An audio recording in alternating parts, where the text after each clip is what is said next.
Well, hello. I'm going to make a dish for you today that is inspired by my mom. She used to make it for us, my brother and I, well, as we were growing up, and she's passed away now. It's been just over 3 years. We missed her a lot, of course, but that aside, you can remember people by making dishes that remind you of them. So this one is very special to me, and I'm going to share it with you. So my mom would make my brother and I shepherd's pie. My mom didn't make the shepherd's pie, to be vegan. So that is what I'm going to do. Just make some tweaks in order so that it will be vegan, of course. But there are components of it that just make it so delicious. So what I'm going to try to accomplish here is keeping the authentic nature of my mom's original shepherd's pie, but of course give it some vegan tweaks, because we're not going to put anything in it that has a hoof or says moo. It's important, if you can, to change traditional recipes, or recipes that mean something to you. Even though you've become a vegan or you've taken on this lifestyle, it doesn't mean that you can't and still enjoy traditional or recipes that you grew up with that weren't vegan. You just make a few tweaks and adjustments here and there. So that's what I'm going to do with this one, and you're going to join me and we'll make that together, and let's just do it, okay? Here we go. So I'm going to give you a quick pan of the ingredients that I'm going to use, so you just have an idea in your mind of what is going to go into this recipe.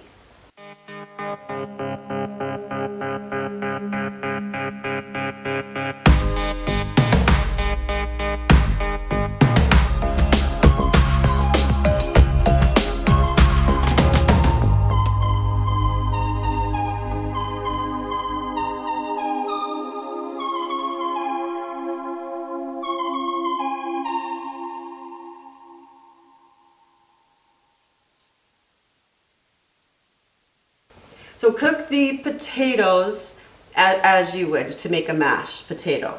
I don't need to, you don't need to watch me do that step by step. That would be very boring. So I'm not going to do it.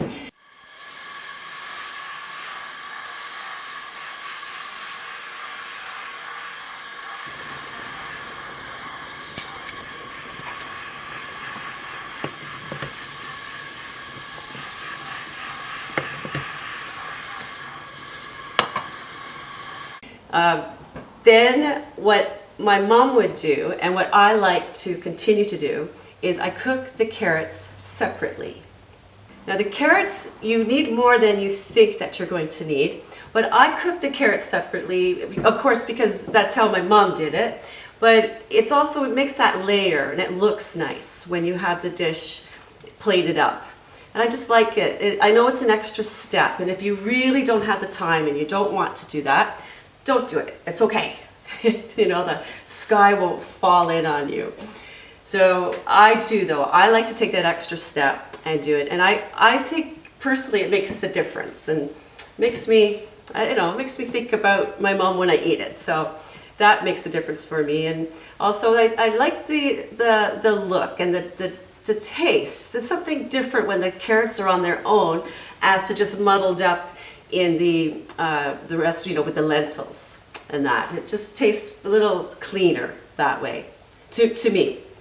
So I'm going to go ahead and quickly saute off water saute. I'm not putting any oil in the dish. So you just put a little bit of water in the bottom of your pot, and I'm going to add the onions and the celery, and just take that down until probably about 8 minutes or so. And then Lucy's whining. Lucy, please stop whining. I know. She thinks it's dinner time. It's not yet.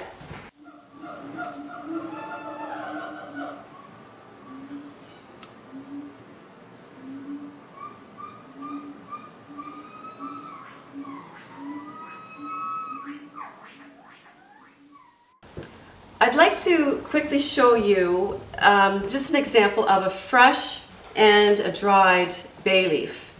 And I don't know if you can tell, but this is fresh and soft and supple. And this is a dried one. So it's more brittle and cracked, of course. You can buy these fresh and then put them in the freezer. So that's what I do, and then I pull them out. I like it better than using the dried. If you don't have the fresh, don't worry about it. Just use the dried. I just wanted to let you know that there's an alternative way to use bay leaves that is very nice and fresh. So there you go.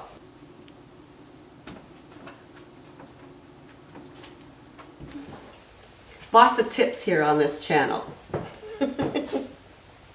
So now that softened, of course, the onion and the celery, I'm going to add the thyme.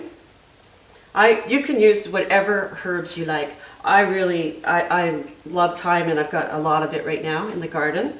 So I'm not going to be too picky about getting the leaves off. Just add it, because you can always take a stem out if it shows up later. Rini showed us in the dish that we did just before this video, the Jamaican pumpkin soup, how she just throws in the whole thyme, and then the leaves fall off eventually, and then she just picks out the stems. And I think that's a really great, nice, quick, easy way to do thyme in your recipes, or soups or stews. And of course I'm going to put in the fresh bay leaf, and here's some sage. Sage is a strong herb, but again, you don't have to add it. I'm just ripping it up and putting it in. Nothing too fancy. As you can see as well, I have soaked my lentils. What I'm using is an autumn blend of lentils, or what I'm calling an autumn blend, because we're heading into fall now. What I've done is I've combined the red lentils with the black beluga lentils. They're really, really tiny. They're really sweet. And the French lentils, the brown lentils.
Well, that was a lot of fun making that recipe. It was a real trip down memory lane for me.